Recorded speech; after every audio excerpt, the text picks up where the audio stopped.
Hey everybody, it's Chris and I'm back to finish the table with you today. I apologize, I caught a cold and I sound really awful, but we're gonna get through this because I really want to see this table completed. So the first thing that I wanted to say is I did stencil the top of it and I'm gonna cut away and show you how I did that. That's just gonna be a couple of still photographs on how that process was done.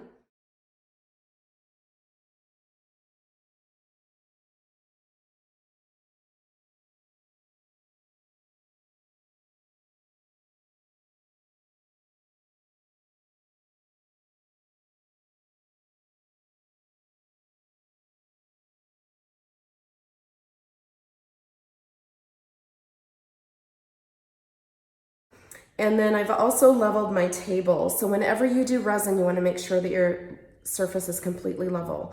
And I did not check that when I poured it, and I found that my paint was kind of sliding off of one side. So I have leveled it, and then I always use a level to make sure that it is completely level always. And then I've already got my resin pre-mixed, and I also have my respirator sitting here. And I am wearing a respirator today because I have a cold. Also, I have found that resin is not necessarily my friend. So you should always wear a respirator when you're using resin. There are harsh chemicals in it. I was wearing it when I mixed it. I just didn't want to wear it while I was talking to you right now. I already have my resin pre-mixed and I'm using the Pro Marine tabletop resin today. So it's equal parts of the hardener and the epoxy. And I've mixed up about 36 ounces, and you can see there's some bubbles in there, but I'm not concerned with that right now. Okay, so I'm gonna go ahead and get started. I do have a photo to show you how I mix my resin and how I set it up before I mix it. I actually set both of those parts into a hot water bath, and that seems to help it mix easier. It also reduces the bubbles.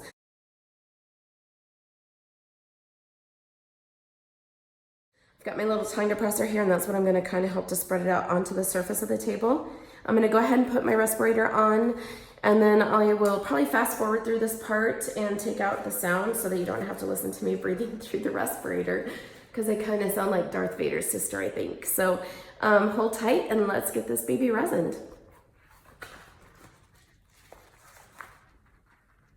I'm also wearing really long gloves too, because I found that if I do touch the resin, I end up getting rashes on my forearms. So you'll see my lovely gloves in the video too. So.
Okay guys, so the last thing that I'm gonna do is go over this with a really fine light and make sure that I don't have any hairs on the surface. And then this guy's gonna sit about 24 hours and it should be firmed up to the touch. Once it is all firmed up, then I will show you a completed table and you'll be able to see what I did with the bottom of it too. Okay everybody, here is the completed table. As you can see, I decided to paint the base dark gray. And then I also painted the little feet silver. I think it looks really cool. I really love how it turned out. I love all the details of the table. And then here is the top of it with its little coat of resin. I'll see if I can get a little bit closer for you. And you can see, sorry, there's a little reflection of the lights above, but you can see what depth it really adds to put that resin on there and how much it really brought the colors of the table out as well. As well as, let me see if I can show you the sparkle.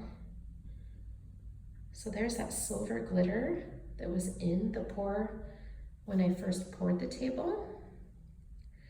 You can see it has tons of sparkle, which I really love. So let me come back out and show you the top of it. So there's the top completed. And then there's one more glance at the table. Sorry, I don't have the floors done in the studio yet, so we still have cement out here.